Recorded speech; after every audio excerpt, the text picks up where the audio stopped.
Tay Anderson is returning to the Denver School Board even as an investigation into his behavior continues. Anderson was first accused of sexual assault by a still unidentified woman back in March. Now, in May, a woman went before a State House committee and claimed Anderson had as many as 62 victims. Denver 7's Addie Guajardo, in fact, just heard from Anderson himself minutes ago. Addie, Anderson always denied the allegations and struck a defiant tone this afternoon. He continued to deny those allegations, and his supporters out here tonight in full force saying these allegations are simply horrendous. As for Tay, he's saying he's done his due diligence. He's cooperated with the investigation and says it's dragged on long enough. And for now, he says it's time to get back to work.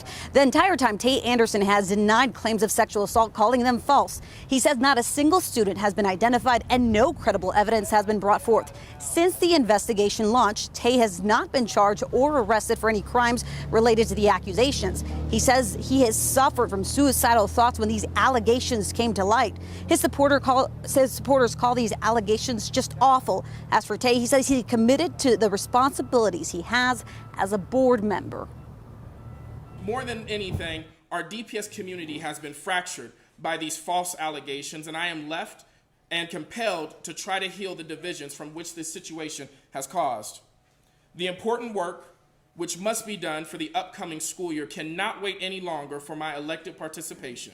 Despite the original agreements on the scope and timeline of this investigation between myself and the independent firm, the independent investigation has drifted into vastly new areas, including a period of time where I was not even an adult, a DPS employee, or a DPS board member. Now, I also spoke with the mother of a DPS student. She says she wants a complete investigation before he even makes a return to the school board. She says that he shouldn't be making decisions for the students until this investigation is complete. The investigation isn't complete yet. I understand that he's eager to get back to work, but we're talking about children, the most vulnerable members of our society who don't often have a voice for themselves. So as parents, we really need to be the voice for them and say until the investigation is complete, he shouldn't be back on the school board. Now, Heidi admits Tay has done some great things for the school, but she says the situation right now is just too distracting. All right, so Addie, we know this investigation has been going on since April, so how much longer do we expect this to take then? Well, Ann, Tay is saying that it's going to take more than a month at this point. This is what he's being told. So far, this investigation has costed more than $50,000. And a spokesperson with DPS says that the school board is willing to pay even more money to make sure that every stone is unturned.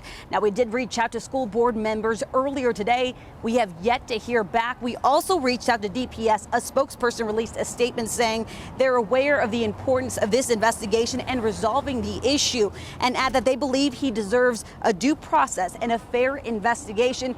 Tay, on the other hand, tonight saying he doesn't feel like he's received any support from DPS. Reporting live in downtown Denver, Addie Guajardo, Denver 7. Addie, thank you for